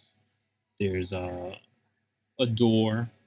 There's a hall right out from in front of you. You need only step a couple feet, and you can see a bit more. Okay. You step forward. Yeah, yeah. Okay. Great. Yeah, So she'll follow the tablet. yeah. The tablet at this point is pretty much devoid of any sort of information or tell of where to go, but it does reveal to you the rest of the space as you do reach into it. She'll kind of just stow the tablet in her bag. You can tell that there is a bit of a very tiny table. It's almost meant for like four people at most. But there's this massive individual working on this machine that is kind of in the back there, not too dissimilar from like what the engines would look like. But he is messing around with this thing. Now, this individual, from what you can tell, is cybernetic off the bat. They seem to have tendrils and many cables surrounding them, or possibly made up of them. You're not sure. If that is to be true, then they most likely are an octopi of some sort, multi limbed for sure, or at least uh, grown to the capacity of which some cybernetic individuals can reach in the underworld. In the underworld, it is very easy for things to develop themselves much more than other worlds. Um, you've met people that have become full cyborgs other than their brain before. And Okay. it isn't uncommon. Usually, usually when that happens to someone, it's more like a curse. It's usually a thing that Ayala does and is meant to like, hey, I don't want you guys to ever do that thing that was done. So because that guy did it, he is now a robot guy that is meant to like protect the town now. So deal with that, and this is now reality. And usually people are just like, well, our God has said so. So what we gonna do is just get over it, I guess, and then move on. This individual does look like they have been implementing pieces on themselves. They have been makeshifting it to a degree, and they seem to be sort of struggling in that manner. There's this heavy breathing noise that comes out of them, and this music is a little more than I want. I want this, regardless. What is done? What do you do? What is said in this place as you arrive? to where the tablet seemingly is telling you to land. You're in front of the table. This thing is not has not turned around to look at you. The face did not follow you. Did not teleport with you. You can tell. She'll just kind of clear her throat and go, Delu, I presume? He turns around. He turns around, and he pulls out a bladed weapon that seems to have a barrel attached to it. So it's basically a massive bayonet with a rifle on top of it. And he points it out one handed. And he says, "Who told you that name?"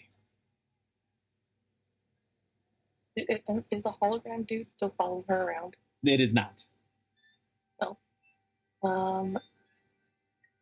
Well, I got this tablet with an invitation, and the ghost machine guy told me to come down here, and he told me your name. The tense nature of this individual's hand, as massive as it is, sort of looks squid like around the hammer on this thing, around the trigger. And as soon as you say that the face thing told you, it sort of drops the weapon lower. So it is no longer pointing at you, seemingly now unconcerned of how you found out their name, but accepting of it in this place. And they say, "Oh, oh, it's them. Okay, okay. Damn it! Always saying shit they're not supposed to. Gonna have to correct that." He turns around, starts closing the panel, clink, and then just shuts a different thing. Hear a slap go down, and he turns around proper. He puts the weapon back in, like inside of his coat thing, which is a massive flap, by the way.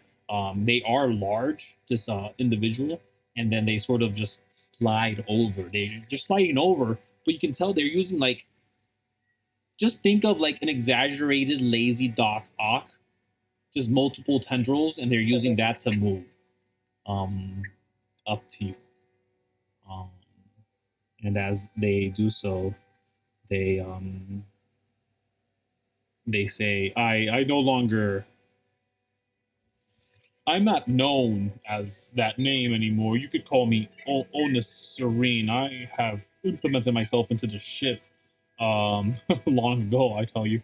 Uh, me and it are one and the same now. Yeah, yeah, yeah.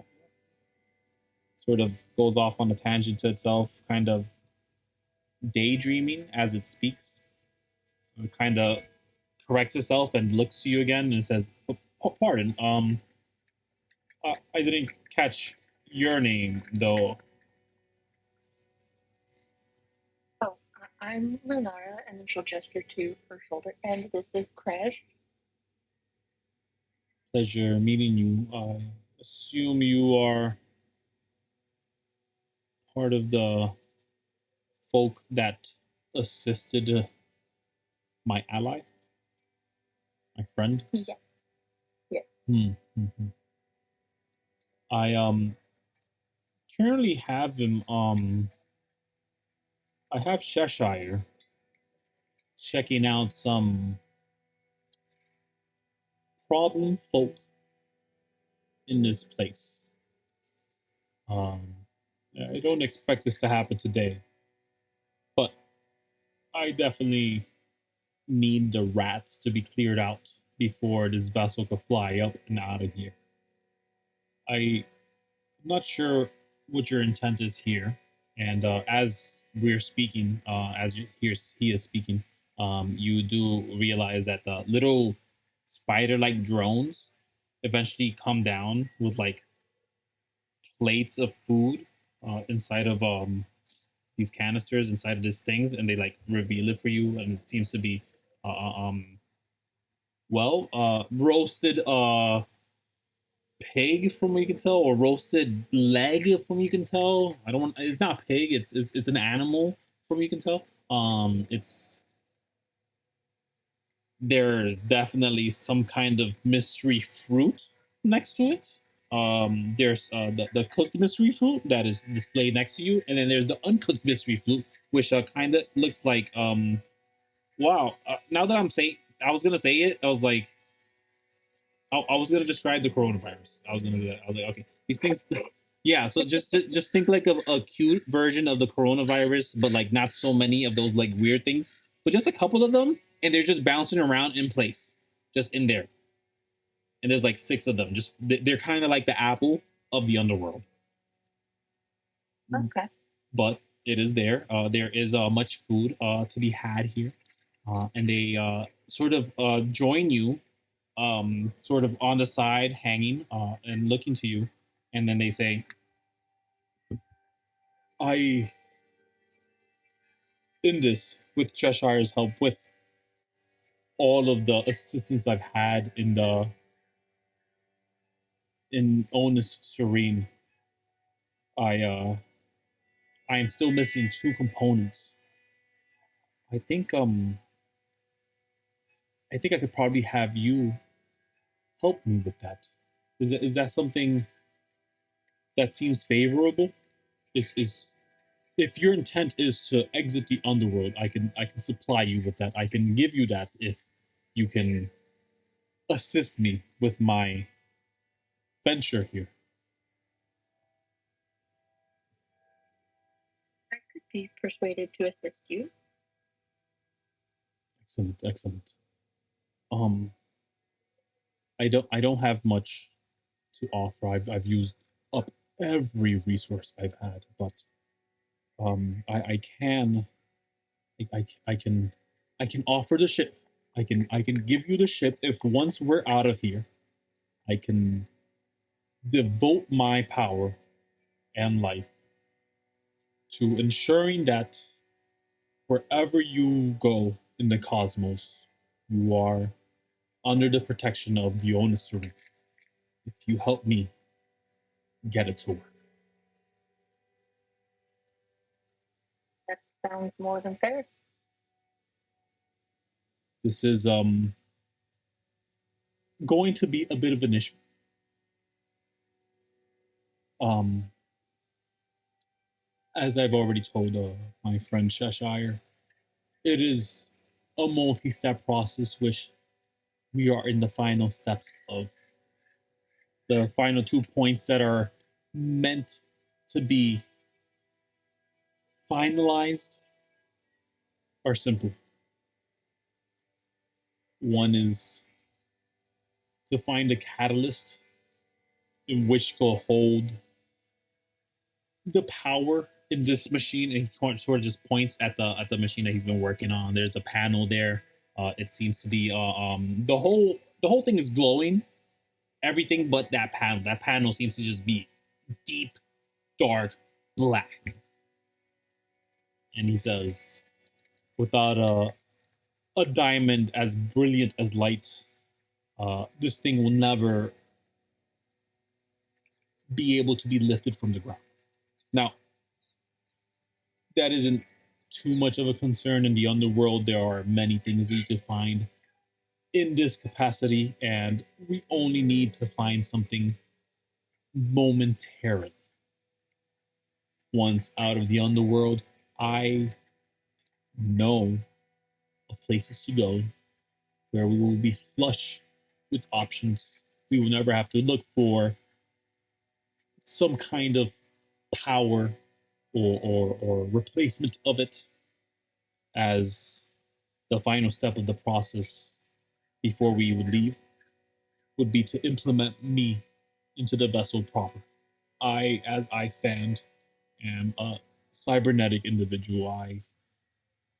I'm at the last moments of my life. They sort of creak and kind of whir in their movements. There's a lot of stiffness. If you had oil, you'd probably throw it on them. But what happens is they sort of open up like their neck area, and a bunch of hiss and clouds fly out, like, and this bit of a fog emanates as they sort of reveal more of their actual face, and you see a bit of a very old, very thin, almost frail illithid. They sort of sit there and almost, I would like to compare them to Darth Vader. Very different. Their voice now modulated to a degree when they had their mask. Sort of comes up. Just whatever you could do to rid me of this existence would be better as an outcome. And they sort of put the face plate back on. There's this deep, heavy sigh, and it says, I can only achieve so much in this state of being, but once I'm implemented properly into the vessel, my body will be renewed. He points to the machine, but it will be locked to this place. This does destroy the current machine, that the current entity that can control the machine, he says. You said he needs like oil. Is it like he's rusty or something? Yeah, if you had any oil, you probably would be tempted to put some on him.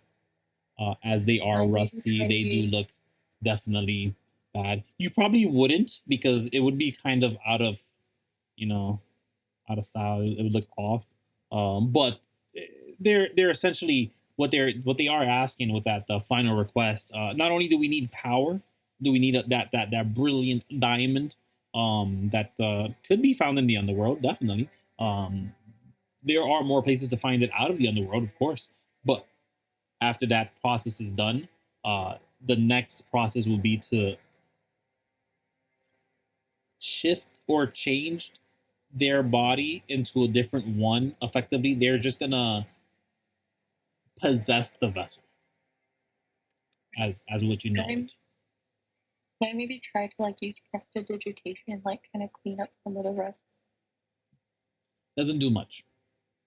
Okay. See, it seems that hundreds of thousands of years of trying to achieve the same thing and barely getting as far, literally 2 steps away from completion, and they're just unable to properly by themselves take care of that.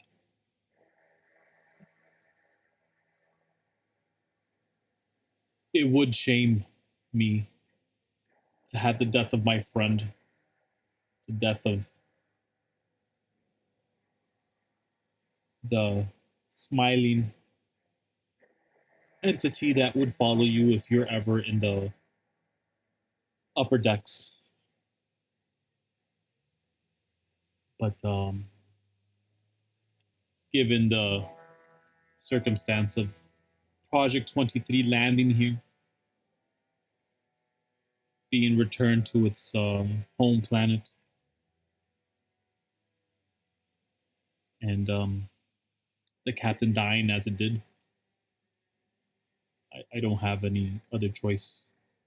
If I am ever to leave this place, this wretched underworld, he sort of whispers to that statement a connotation there that you can tell is definitely from something that might have been a war thing. He was sent here for war, you can tell, or to avoid it, you're not sure. Either way, it does say. But once out of the... Go ahead. No, I was just listening. Sorry. Okay. But he does say, once out of here, we would be able to reach anywhere else. I could only dream to be out of this place. Yeah, make an insight check for me.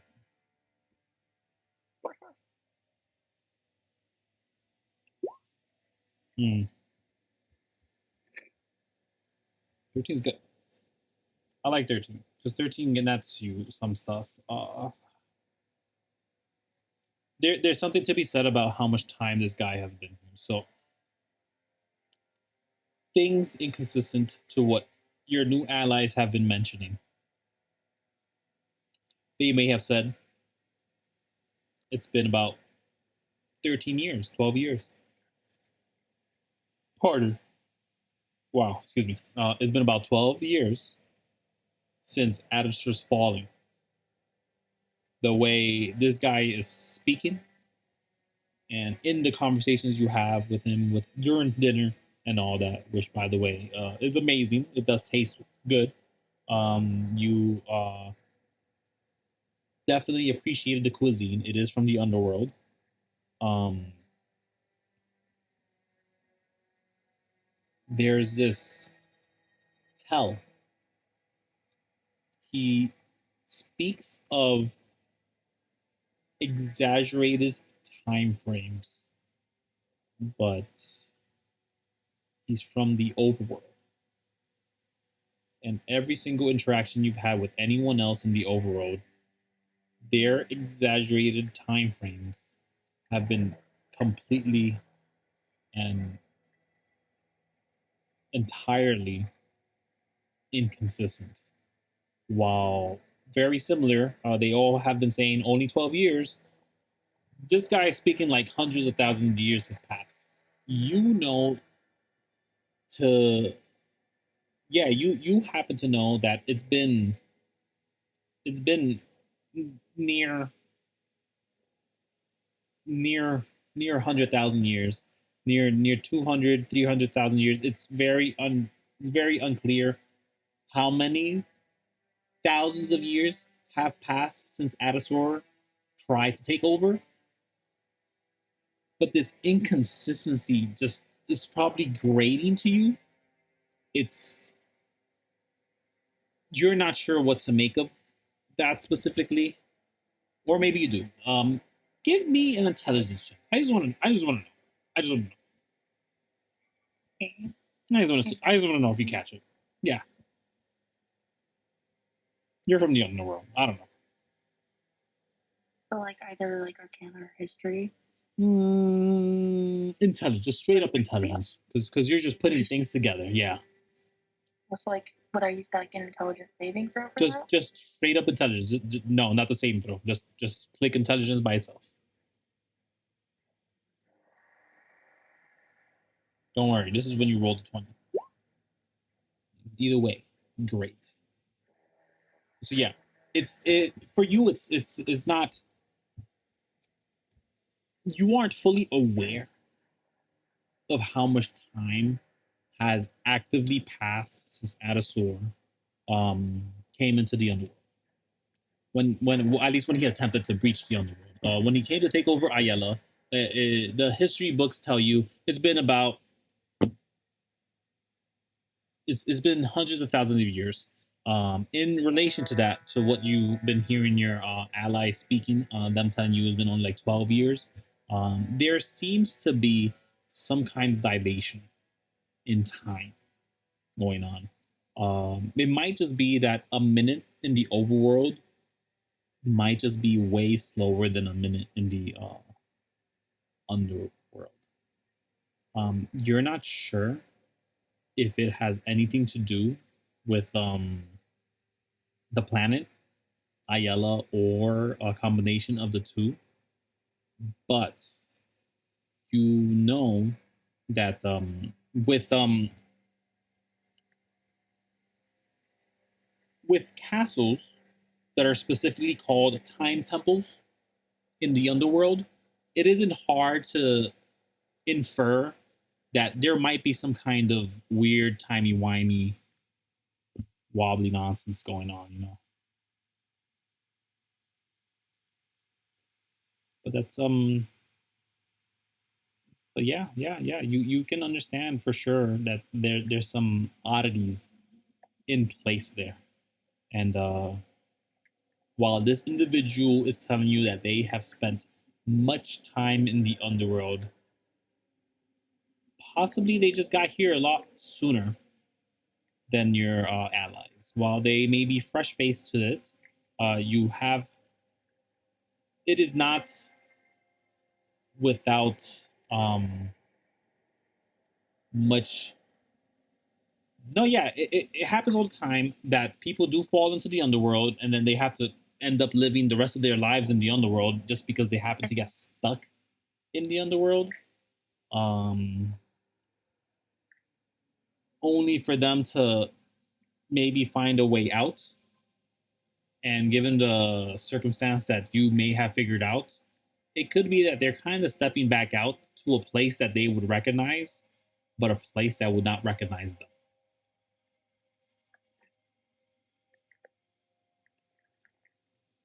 So yeah, in this, this individual does ask for your help. He does seek out a diamond so brilliant it eats the darkness around it, uh, and to even get to the next step, uh, that diamond would be required apparently. So there's no point even bringing up the next step, as it would just involve replacing this individual's body and placing their mind into effectively an entire cyborg unit, which he is building, but again, can't be done without the full capacity of the vessel.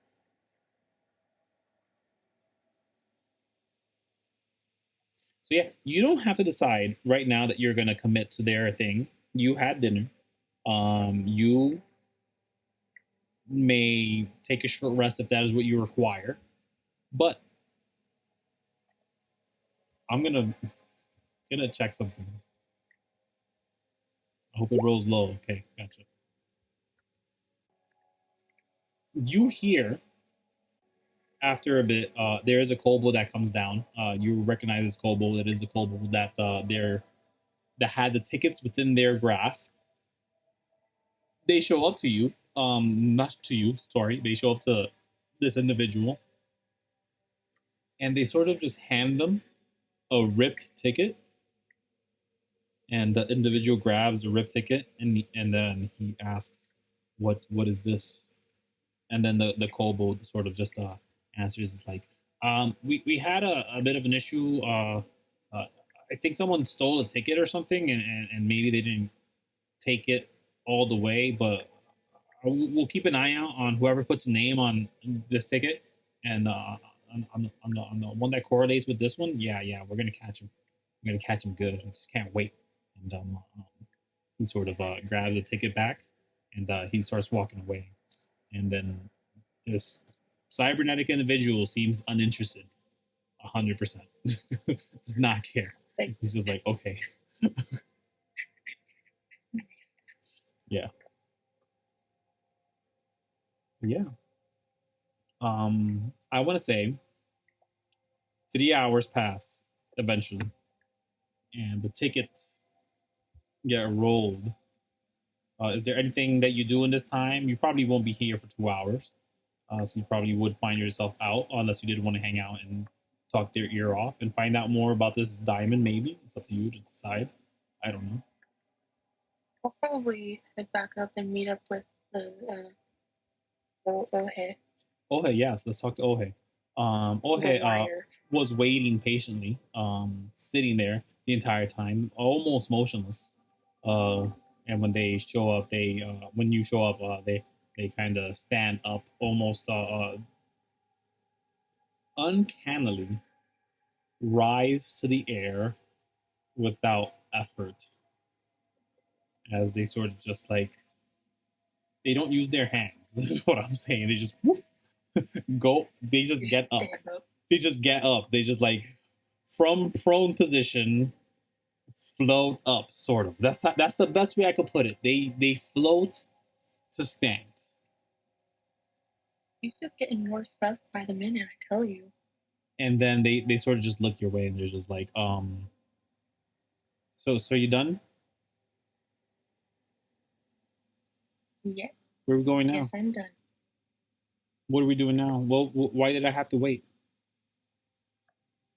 Well, in case they see there's the drawing for the ticket, and in case they called my name, that way, you could come tell me and I wouldn't miss out on the prize. Question before anything. Do you show them a ticket when you say that? Absolutely not. What's a ticket? Just don't worry about what a ticket is. You'll find out later. Okay. And they just follow you blindly. I need you to roll a D100. And now, the lower scale is me. The higher scale is you.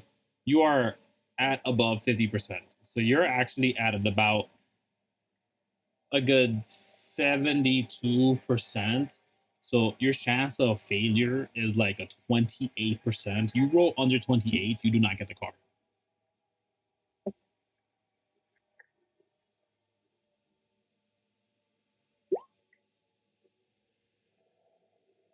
And I think this is where we'll stop this session. Okay. Where you get a whole freaking vehicle. Yes. Yeah, I'd say longer if Jeff, if we heard you, I say longer, but I don't want you to just like not hang out. I mean, I'm sure you're having ball probably watching this, Super fun. but I don't want any more to be decided without a full collective decision, because like Captain saying yeah fix my stuff, and then you saying yeah I'm gonna help out, but then actually helping out is a different story. It's like, yeah, we could also just abandon this, never talk to him. He isn't a lithid. You do see a mind flayer behind that thing. You know, might might be a problem, might not. Again, I don't ever want to assign a specific race as inherently evil just because. But my guy's got to eat, right? Yeah. Just got me. Yeah. So a cat would definitely eat a rat, but that rat sees a monstrosity. Right. And that rat just sees a meal. But yes, we'll stop here. You earned yourself the vehicle. I will make the vehicle available for you to see. I believe it already is, actually. So if you would like to look at the stats of it, it is called the Thunder Dragon X04. It is on the character spots. You can check it out. It is your vehicle. You own it. I don't think you know how to drive it, though. Nope. Great. So but I'm sure someone does. There is someone that does know how to drive it, but they haven't got on in the game yet. So I don't know. I don't know when that's gonna happen. They told me they wanted to play. I'm like, okay, when are you gonna play? Whatever. Anyways, worst case scenario, we are in a space and time which proficiencies could be earned. This is the time and frame, time and space to definitely take advantage of that. If somebody wanted to learn how to pilot their ground vehicle, great, that's cool. Then we have someone who knows how to do ground vehicles. Do we have people that know airships already? Yes, we have 2 people that know airships already, so that's already covered, I think, between Kiwami and Cheshire. Whether or not people take to wasting time in that degree, it would be several hours worth of study for each thing to learn how to use it properly. Like you need like 100 hours to use the vehicle properly. Let's say, but we can deal with that later. You can decide to do that, or, and I'll tell you right now, um, Ronin, you don't have to. You can have Lunara pay someone to drive you guys around. Done and done. Yeah. The most hilarious thing in my campaigns is like I don't always want to say, hey, you guys know you could buy yourselves an ally, right? You could get yourself a protector. Just like I will assign one NPC per player character if you handle what they do day to day, but I role play them. That's it. It's like obviously you can't role play the ally that you're buying that you're renting out for a certain amount of time. But hey, if you did find someone who can drive for you and is also pretty good at like using weapons or guns, because usually there's like gun ports on certain vehicles. This one definitely does have the capacity to put a gun on the vehicle, so it's very nice. They usually come in hand to hand. Usually soldiers know how to ride their vehicles, ride these vehicles of one way or the other. It is commonplace enough that you could use gold to get where you need to if you have the vehicle, and you have the vehicle. So there you go. Good job. Um, good job, Ronin, for that one. You stole my vehicle. Nailed it. Excellent. I love it. It's great. Listen, I was gonna drive it. Someone's got to. Someone's gonna drive it. Yes. It probably won't be me. Yeah. Oh, you'll be in it for sure though. You'll be riding real nice and fine. And I don't know if you checked it out yet, but it does have the capacity to also make everyone a little sneakier. Yes, love that. Okay. I'm gonna get off here. I think this is a perfect time. I don't want to overextend a solo session question mark. We did have Jeff for a minute. Jeff, I missed your voice the whole game. Didn't hear you, and I hope you weren't speaking. Because if you were, I didn't hear you. Not once. Yeah, I didn't hear Jeff either. But you're here with us in spirit. If we would have gotten into combat, I'm sure he would have helped us out. But yeah, we'll call it here. I'm gonna write on the Discord.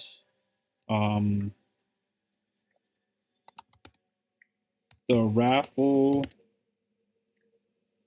vehicle was jacked. There you go. So now everyone has some fear.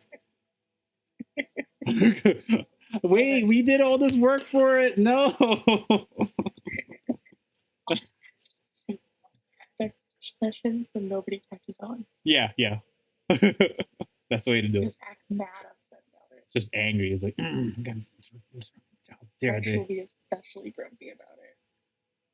Crash is gonna be pissed. He's gonna be super mad. Superman, and then he's gonna be in it with the sunglasses, just driving it up, doing wheelies. That'd be hilarious. Oh gosh, if we can get Crash to get proficiency in vehicles, that'd be so awesome. It'd be great. We could spend the whole year here. We could probably get it done. Yeah. Yeah, that'd be sick. All right. I'm gonna get off this. Probably play some video game or something. But okay. This was a great game. And again, yeah, we have some decisions to get to next time. So good stuff. Thank you again. Yeah, this was great. Thank you. No, we got the thing. We got the thing. Don't worry, Jeff. I don't know if you hear us, Jeff, but we won the vehicle. You don't have to be worried. The raffle was last time. Anybody. Jeff, don't tell no one that we won the vehicle. Let everyone live in fear. All right, I'm out of here. Good night, guys. Thank you. Thank you. Bye.